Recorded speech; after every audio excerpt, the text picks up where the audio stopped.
옛날 옛적 가평의 작은 마을에 신기하고 신비로운 일이 전해 내려오고 있었다. 마을의 중심에는 거대한 바위가 있었는데 마을 사람들은 그 바위가 마을을 지켜주는 특별한 힘을 지녔다고 믿었다. 이 바위에 얽힌 많은 이야기가 있었지만 그 중에서도 가장 널리 알려진 것은 바위 속의 은신처에 대한 이야기였다. 전설에 따르면 이 바위는 단순한 돌덩이가 아니라 사실은 오래전 잃어버린 한 신비로운 문명 여왕이 자신의 보물을 숨겨놓은 곳이라고 했다. 이 바위 속으로 들어가면 마법의 문이 열리고 그 안에 왕의 보물들이 차곡차곡 쌓여 있다고 전해졌다. 하지만 문을 열기 위한 비밀은 오직 마을이 가장 지혜로운 이가 알게 된다고 했다. 마을의 지혜로운 노인은 해마다 열리는 특별한 축제에서 바위 기도라는 의식을 축원했다. 사람들은 자신이 간직한 마음의 소원을 바위에 빌기 위해 모였고 노인은 정성을 다해 의식을 진행했다.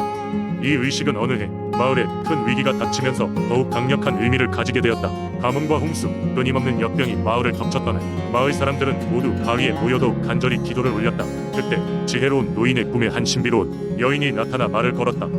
이 바위는 단순한 것이 아니란다. 너희의 믿음과 정성이 합쳐지면 바위는 문을 열고 너희의 고난을 덜어줄 것이다. 노인은 이 꿈을 마을 사람들에게 전했고 모두가 힘을 모아 바위 주변을 치우고 깨끗하게 정돈했다. 그리고 그 해의 가을 모두가 깜짝 놀라 자리에 얼어붙게 되는 사건이 벌어졌다. 마을의 아이들이 장난치듯 바위를 만지작거리던 순간 바위가 갑자기 강렬한 빛을 발하며 열리기 시작한 것이었다. 바위가 열리자 마을 사람들은 그 안에서 반짝이는 금빛 물체들을 발견했다. 그것은 다름 아닌 신비한 왕국의 보물들이었다. 마을은 이 보물들을 활용해 역경을 극복했고 가평은 다시 번영하기 시작했다. 그 후로도 바위는 마을의 상징이 되었고 해마다 열리는 축제에 열어 사람들의 방문이 끊이지 않았다.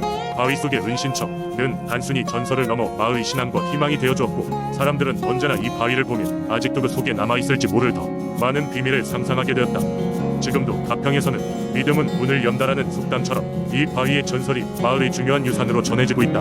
두 번째 이야기. 옛날 옛적 지금의 서산 지역에는 바다를 끼고 살아가는 어부들이 모여 사는 작은 마을이 있었습니다. 이곳의 주민들은 바다를 삶의 터전으로 여겼으며 바다가 내주는 수확물을 통해 가족을 부양했습니다. 하지만 바다는 언제나 평온하지만은 않았습니다. 폭풍우가 몰아치면 어부들의 생명도 생계도 위험에 처했습니다. 마을 주민들은 바다의 기운을 달래고자 마을의 중앙에 커다란 용왕당을 지었습니다. 이곳에서는 정기적으로 제사를 올리고 바다의 수호신인 용왕님께 그들의 안전을 기원하며 풍요를 비는 의식을 치렀습니다. 전설에 따르면 이 마을에는 매년 한 차례 용왕님을 만날 수 있는 특별한 날이 있었습니다. 바로 음력 8월 15일 바다의 힘이 가장 강해지는 날이었습니다.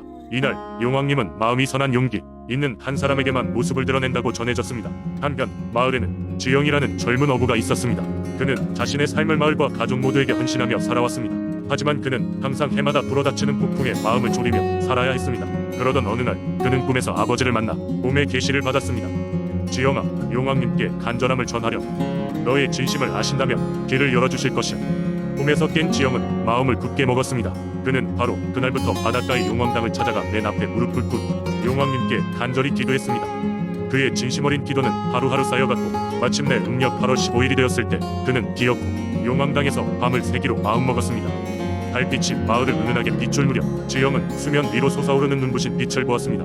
꿈인지 현실인지 모를 그 순간 물속에서 거대한 용이 등장했습니다. 그리고 용왕님의 힘찬 목소리가 해안선을 따라 울려 퍼졌습니다. 지영아, 너의 간절함이 나에게 닿았단다. 용감하고 진실된 너의 마음을 더 이상 외면할 수 없구나. 바라건대 너의 소원이 이루어지길 바다가 너희를 보살피도록 하겠다. 놀랍게도 그 순간부터 서산의 바다는 점차 잔잔해졌습니다. 마을 사람들은 더 이상 큰 폭풍에 시달리지 않게 되었으며 해마다 물고기의 양이 늘어나 풍요로움을 맛볼 수 있었습니다. 이후로도 지영은 마을의 어른으로 존경받은 용왕님께 감사의 마음을 전하기 위해 매년 같은 날 용왕당에서 축제를 열었습니다. 마을 사람들은 이 전설을 잊지 않으며 후대로 이 이야기를 물려주었고 용왕님의 축복에 대한 이야기는 지금도 서산의 전통 민속 신앙으로 전해지고 있습니다. 세 번째 이야기. 옛적 논산의 작은 마을 대정리에 한밤에 불꽃놀이가 있었다. 마을 주민들은 그 불꽃놀이가 길한 징조이며 하늘과 연결되는 순간이라 믿었다. 이 불꽃놀이는 매년 음력 8월 15일 추석을 전후하여 행해졌으며 그 기이한 불꽃은 하늘의 신들과 마을 주민의 영혼을 이어주는 다리가 된다고 했다. 이 이야기는 대정리의 말끔한 선비인 김씨 할아버지로부터 시작된다. 김씨 할아버지는 여러 해에 걸친 농사일로 고단했지만 매년 그날만큼은 불꽃놀이를 준비하느라 분주했다.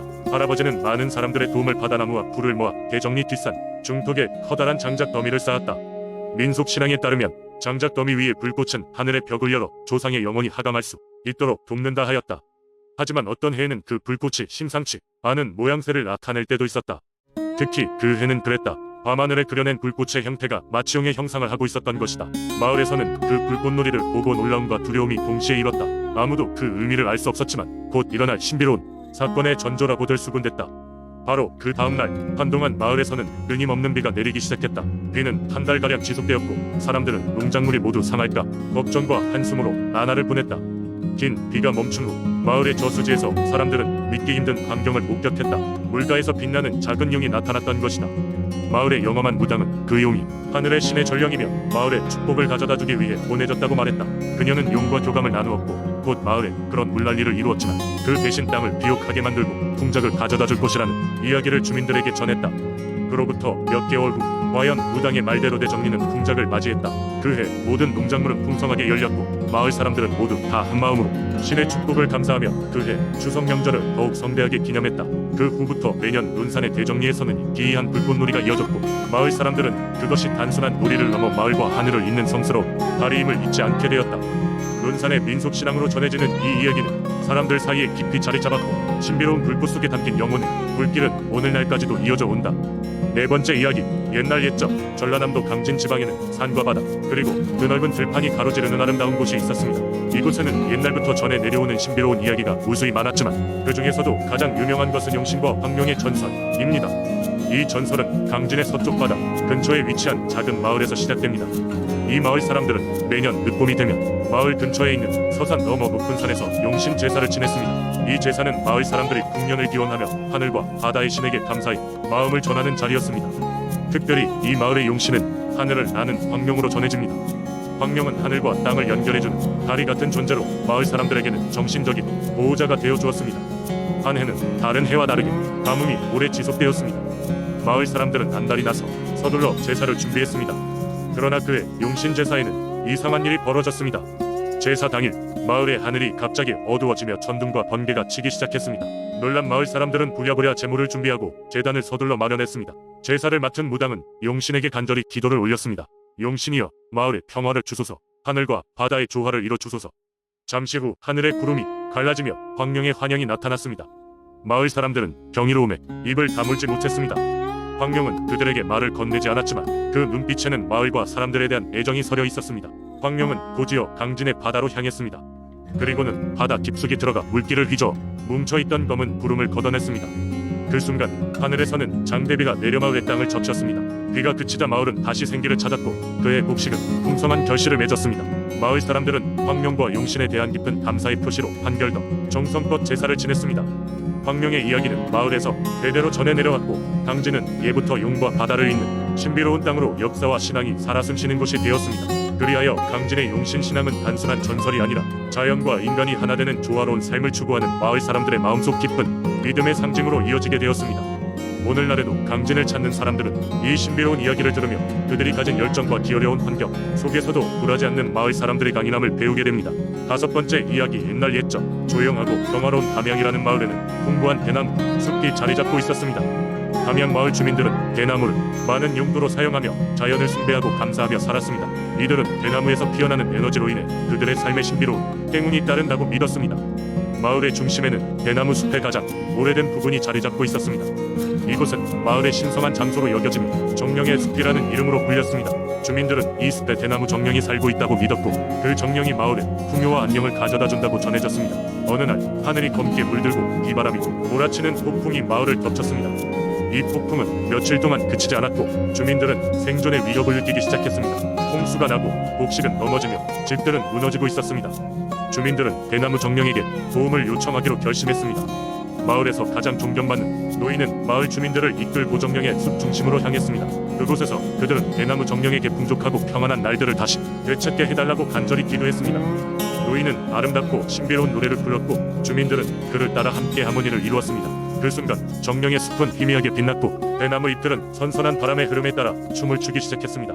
마을 주민들은 기적을 체감했고 그들의 기도가 응답받았다는 것을 확신하게 되었습니다. 바로 그날 밤 폭풍은 사라지고 하늘은 맑게 겠습니다. 다음 날 주민들은 깜짝 놀라 도깨비 마을을 발견했습니다. 산속의 외딴 곳에 자리 잡고 있는 이 마을은 전설 속에만 존재한다고 여겨졌으나 이제는 현실로 나타나게 된 것이었습니다. 도깨비 마을의 주민들은 비바람을 다스릴 수 있는 능력을 가지고 있었고 대나무 정령의 요청으로 담양 마을에 위대한 선물을 주러 왔습니다. 담양 마을은 도깨비들과의 만남을 계기로 더욱 풍요로워지고 자연과 더욱 조화롭게 공존하게 되었습니다. 마을 주민들은 이후로 대나무 정령의 은혜를 잊지 않았고 매년 정령을 기리는 축제를 열어 감사의 마음을 표현했습니다. 이렇게 대나무 정령은 영원히 담양 주민들의 마음속에 남게 되었고 그들의 신앙은 더욱 깊어졌습니다. 이 이야기는 지금도 담양이 전설로 내려오고 있으며 대나무와 자연을 사랑하는 마음을 되새기게 해줍니다.